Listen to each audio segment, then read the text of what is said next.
Hello and welcome to another episode of The Average EV. Today, I'm going to be comparing the three major CCS to NACS adapters. Let's get into it.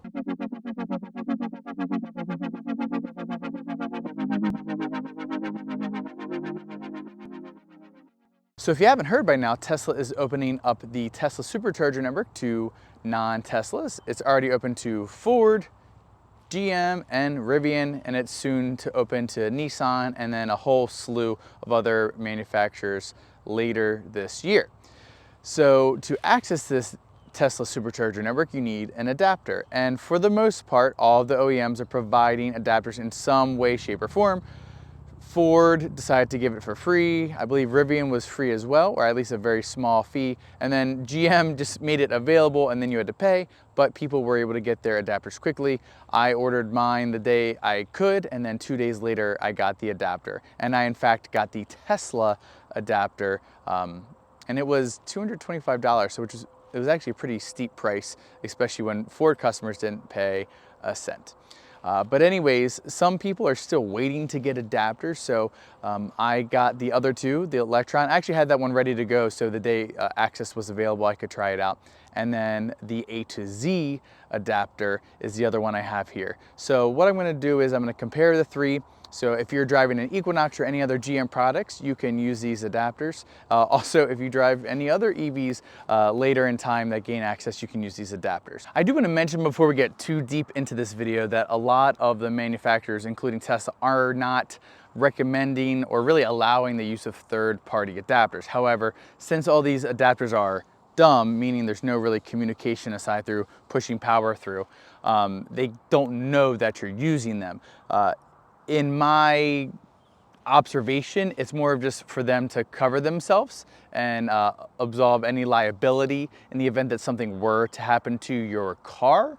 But I did want to let everyone know, technically, you're only supposed to use the authorized Tesla adapter. There are some rumors that GM might actually allow the use of a third-party adapter, and that one is the Lectron adapter.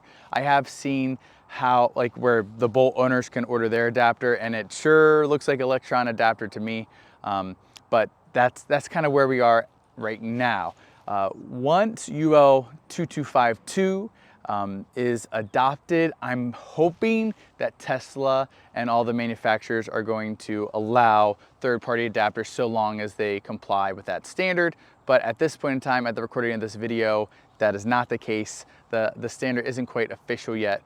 And yeah, that's kind of where we're at. So I'm gonna hop inside the car, show you the three adapters, talk about them a little bit, and then what I really want to do, the main bulk of this video, is just show you what it's like to use the adapters, because some of them work really well, really easy to use, and some of them are very clunky and not the best in my opinion.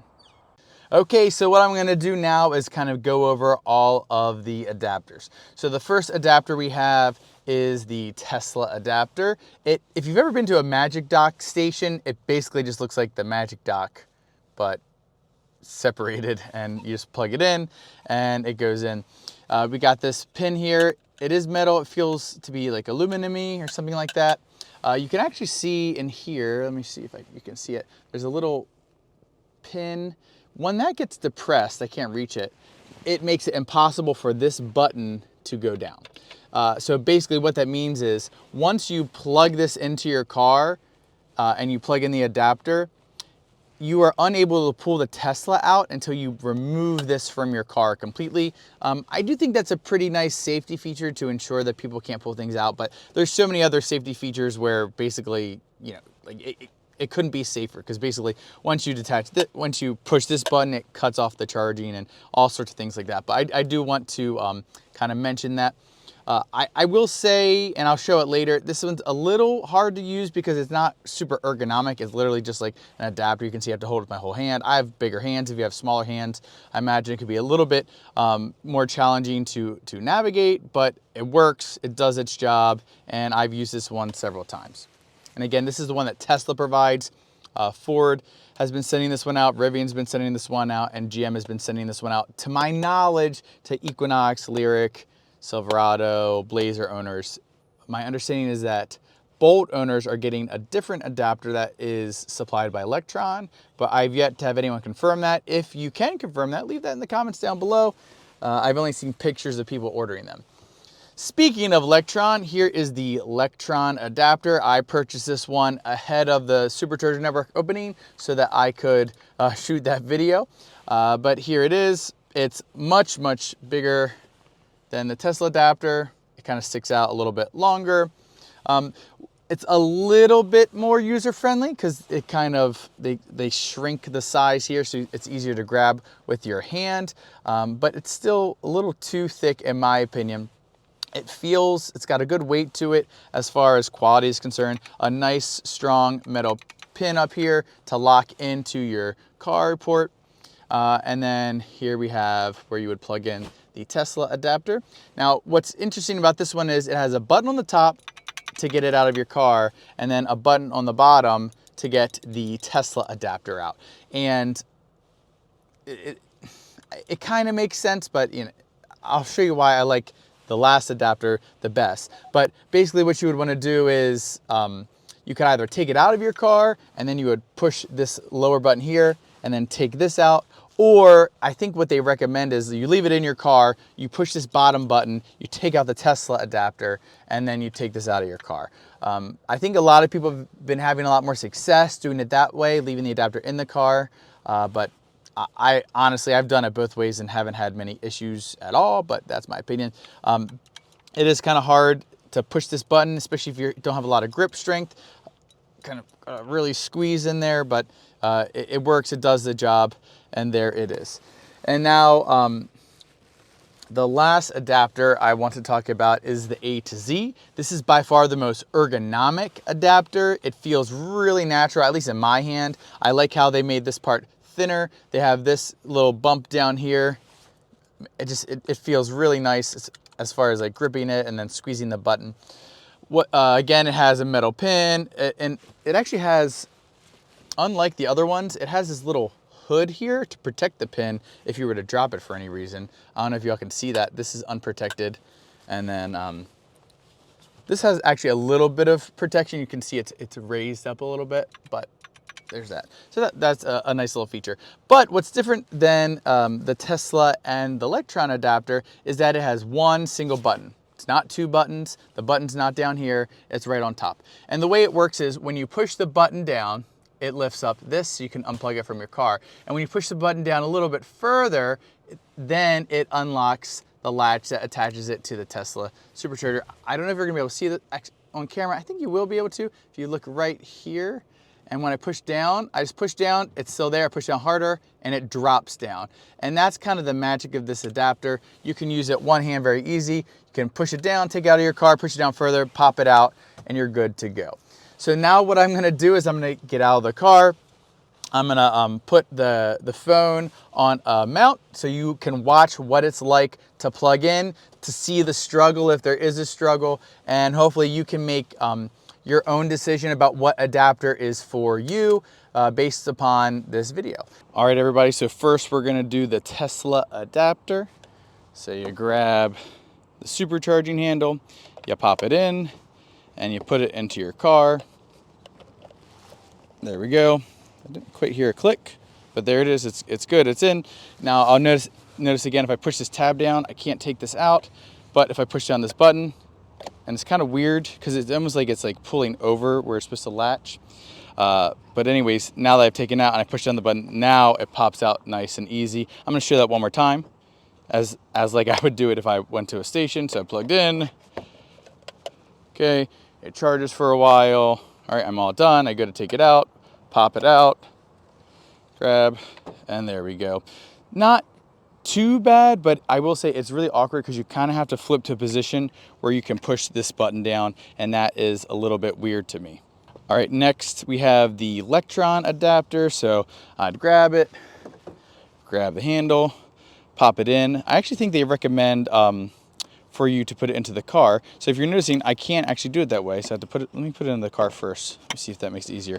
I push this in, and that was a little bit easier. And then if I wanted, I'm done charging, I want to take it out, I would recommend probably to leave it in, push this button down here, pull this out, pull that and then take that out. That wasn't actually too bad. Let me see if I can get it in without, yeah, so you have to push really hard when it's not in the car. Let me show you again when it's in the car. It was a little bit easier for me to push in. So there's that. I bet, let me take it out too. Let me see. If you push the button down when you put it in, it's much easier, but I would pull to make sure it's locked in. You definitely want to make sure it's secured in there so it's safe. But yeah, that wasn't too bad. Let me again, I'm just gonna show if I just walked up to the charger, not thinking about it, how it would go down. So I would probably put it in the car first for this one. Push in pretty hard, pretty good amount of force to go in there. All right, I let it charge, I'm done. I go to take it out. I push the button down here. It's a little awkward to grab, especially with this charge port. Maybe if I grab my left hand and I pull it out, that came out nice and smooth and easy. Put that away, come back to the car, push this top button, pull this out, and that is out of the car. All right, now it's time for the A to Z adapter. Where's their logo? Oh, there it is, the A to Z adapter. So go ahead, grab this, plug it in, and that was easy. Once I'm done, I push the button down a little bit, it pops out. Push it down a little bit more, that pops out. Show that one more time. You plug it in, pretty easy, and then you plug it in here, and there it is. Once you're done, push the button a little bit down to pop it out, and then push it all the way down to pop it out. Let me try, just for fun, I'm gonna plug it in, and I'm gonna try, so that was fine. I'm just gonna try taking out this first. So I squeeze all the way down, out, and then pull it out. So that's another way. This one, it's just a lot easier to handle because of the ergonomics of the handle. So again, let me show, like I just arrived at the station. I grab this, plug it in, go right there, boom, it's done, and then I'm done. Push down a little bit to take it out, push down more, pop it out. There you go. Okay, so you just saw me plug in a bunch of times, kind of show you what it's like. I do want to let everyone know too, you can either stop the charge from inside your car, or if on the handle, the Tesla handle, you press the circular button, that should stop the charge as well. And then you can unplug it just in case you forgot to push stop charge on the outside, since there is no actual physical way to interface with the Tesla supercharger. It's just plugging it in, no screen or anything like that. But anyways, moving on, kind of my thoughts about all these adapters. Reality is, you watched, all of them are usable. None of them took me a lot of time to use. Just, you know, some of the considerations. This one has like no place to grapple, and you have to kind of put it upside down to push this tab to get it out. But that's not the end of the world. And again, you get used to this. And also too, like if you're not supercharging all the time, like it's not like a problem you have to deal with a lot. But it's at least worth noting if you're comparing. Then with the Lectron, it's just, you have that button on the bottom. You have to push really hard. You all watch me have to really push hard into it. But again, I'd plug this one in first and then plug the Tesla plug into the adapter spot. But again, it wasn't that bad. Can't complain about it. And then lastly, you know, we have the A to Z, very ergonomic. It was a lot easier to use. I was actually thinking about this before I shot this clip. When you go to take it out of the car, just push it all the way down hard. Because some of the issues you may have seen me have were when I was trying to like just only push down a little bit to lift this tab and not unlatch this. But the reality is, if you push down hard, this isn't going to come out. You can pull this out, and then you can keep it down and you can pull it out, and that would make it actually a lot easier to use, in my opinion. So yeah, there my thoughts there about the adapters. If you're majorly concerned about, you know, the warranty of your car being voided. For example, I'm pretty sure with GM, I was trying to find the press release or where I saw this, but I couldn't find it. But I remember the wording being something along the lines of using a third-party adapter may void your warranty, which I thought was kind of an interesting choice of words. Rivian and Ford have different verbiage, but again, that's if something were to happen. I'm not going to tell anybody to get any of these adapters. I'll tell you which one I think is the best built at the end. But you need to do what you're most comfortable with. So if you want to wait for the Tesla adapter, then wait for the Tesla adapter. If you want to get one of these third-party adapters that, in my opinion, are pretty well built, and honestly, not just in my opinion, Tom Malogny has done a lot of videos on these adapters, and he's talked to the CEOs of both companies, and he feels comfortable with both of these adapters. Then go ahead and get one of those if that's what you desire. But I'm not going to tell anybody what to do. I definitely understand how some people might be concerned about the warranty things, and like I said, just go for the Tesla adapter if that is your concern. I did want to mention, why adapters? Why is it important for me to get an adapter? And the whole thing is having access to the Tesla Supercharger Network and having more reliable charging wherever you want to go. Can you get anywhere you want with Electrify America? Absolutely. Are you likely to have some sort of issue? It is possible. I've traveled a lot with Electrify America and I've had many issues. I've also traveled with Electrify America and had no issues, and it's just kind of luck of the draw. But having the Tesla Supercharger in your back pocket, or honestly in your front pocket if it's all you want to use, is just a really nice option. And in my observation, the majority of the time, the Tesla Supercharger Network actually tends to be cheaper than most other charge point operators, so you might even save yourself a little bit of cash as well. All right, everybody, so moment of truth. Now, I'm not gonna, again, recommend any particular adapter because people might have different concerns or different things they need, but what I'm gonna do is I'm gonna tell you what I think is the best made one, easiest to use one, in my opinion, and the one that I will probably stick to using the majority of the time. And that is, for me, a pretty easy choice, and you probably figured it out throughout the video. It's the A2Z adapter. It was just really easy to use.